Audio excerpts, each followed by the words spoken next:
So, if you've been following me on Twitter, you'll know that I put out a tweet asking you guys to sort of sell me on Chainsaw Man. Why specifically Chainsaw Man? Mainly because it's one of the more popular recent shonen that's out there, and I've kind of been putting it off for like 2 years or something, and I decided that enough was enough. So after putting my head to the grindstone for about 4 days or something, I caught up with the manga in its entirety. And I gotta say, Chainsaw Man has easily become one of my biggest surprises of the year. I absolutely love the series. It's easily become one of my favorite binges in recent memory. And because that's the case, here we are.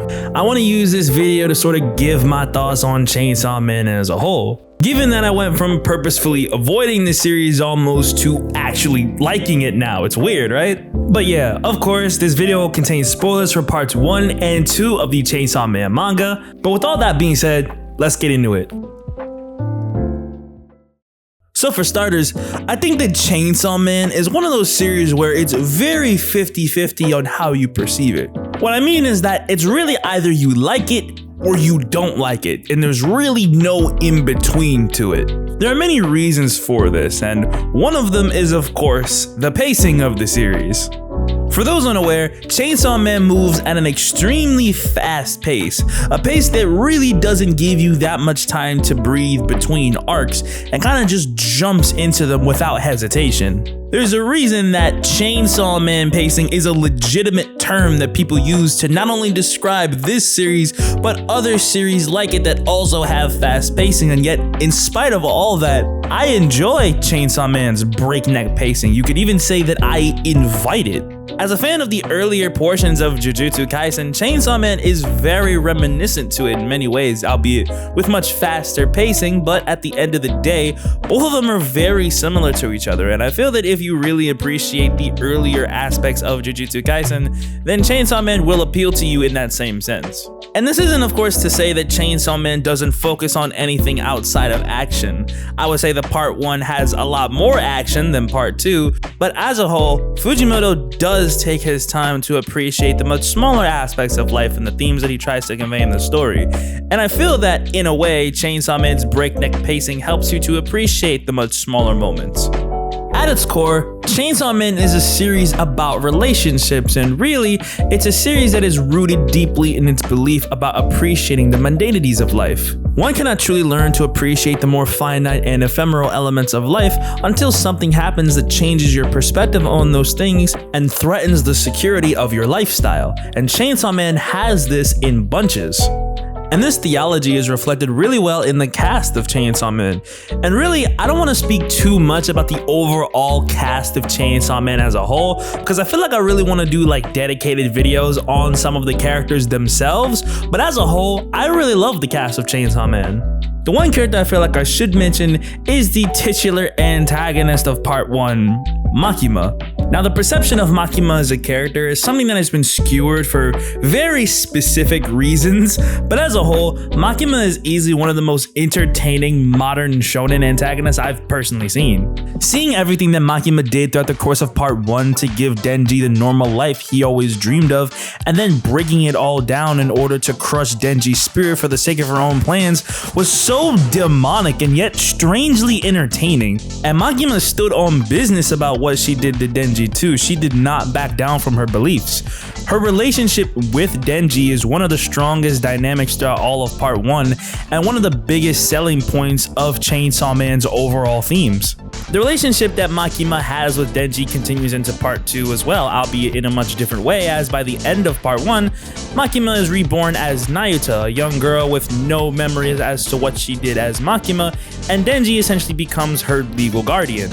The reversal of roles in the relationship between part 1 and part 2 is so interesting because of the fact that in part 1, Makima was a source of all of Denji's desires, and Makima was the first person to give Denji a chance at a normal life, and now it's the opposite, with Nayuta not even knowing who she used to be, and Denji being given the opportunity to put her on a better path in life and give her the things that she had always wanted to experience in her prior life as Makima, but simply was never able to due to her status as the control devil.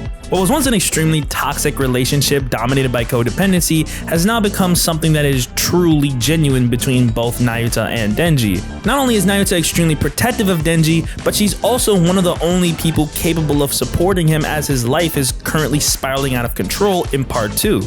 Makima also helps to establish the idea of the Four Horsemen, with her being the control devil, obviously, which is then a much larger point of focus within part 2 with the introduction of both Yoru, the War Devil, and Fami, the Famine Devil, with their sister, the Death Devil, being what seems to be the primary antagonist of part 2 as a whole. Honestly speaking, just in general, the lore and world building of Chainsaw Man is really well done. Like, everything that we learn about Hell, the Primal Devils, the Four Horsemen, and just overall how devils as a whole interact with society as they are born from the collective human fear regarding a specific concept is just overall really interesting to me. Honestly, in my opinion, Chainsaw Man is probably just the most unique manga that's in the entire magazine right now, though at the same time, there are many moments where the series can be pretty weird, so I understand if that's a deterrent to people, but me personally, the series is pretty much great on every front that I've mentioned so far. Now, one of the things that I did mention back at the beginning of this video is the fact that part 1 of Chainsaw Man has a lot more action than that of part 2, so right now I kind of want to discuss the difference in vibes between the two.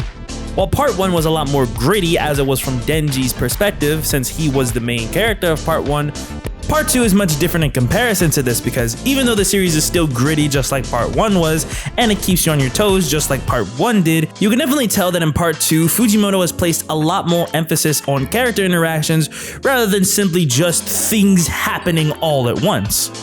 And of course, this isn't me saying that things only ever happened all at once. Like I mentioned at the beginning of this video, Fujimoto does place emphasis on character interactions in part 1. It's just that in part 2, you really do get the sense that Fujimoto wants to build up the plot a lot more. The fact that high school is the primary backdrop and setting for part 2 also helps to contribute to this difference in vibes, along with the fact that Denji is not the primary protagonist of Chainsaw Man anymore as of part 2, and instead acts as a dual protagonist as our main perspective shifts to a new character in Asa Mitaka. Not only is the relationship between Asa and Denji just really fun, but it's also cool seeing how Asa and Denji differ from each other, but at the same time, seeing how they both contribute to the main themes of Chainsaw Man as a story. While Denji is someone that actively values the connections and relationships he's able to form due to the circumstances of his life up to this point, Asa differs from this because due to immense trust issues, she sort of sees relationships as a liability to her. This, and the fact that Asa is just naturally not that great at socializing with people, and due to her lack of relationships, this creates a sense of isolation within her. This leaves Asa in sort of a middle road situation where she doesn't want to get hurt by forming relationships with other people, but she also doesn't like to be lonely at the same time. She wants to have the confidence to make her own decisions without questioning whether or not those decisions were right in the first place. Asa and Denji equally contribute just as much to the overarching themes of Chainsaw Man surrounding relationships and about what kind of life you want for yourself. Asa wants to be able to trust herself, while Denji realizes that he is not humble enough to only want a normal life and instead wants a life that is better than what his perception of the norm is. Also, they're both losers at the same time, Asa especially, so you can't really go wrong there, can you? The current arc in part 2 surrounding the Chainsaw Man Church, along with Denji's inability to turn into Chainsaw Man lest he risk Nayuta's safety, has been really great. Mainly for the reason that this arc has brought back each of the hybrid devils that were introduced in part 1. We even get some new info about them. For example, we now have a name to put to the face of the Longsword Devil, his name being Mirisugo, and him wanting to become friends with Denji due to the fact that he freed him from Makima's control in part 1, along with Baron Bridge, the Flamethrower Devil, being one of the main antagonists of this current arc in part 2. It's ironic though, because as I'm saying this, the only hybrid devil that hasn't been reintroduced in part 2 is Rize. Like, it's so weird. Where is she?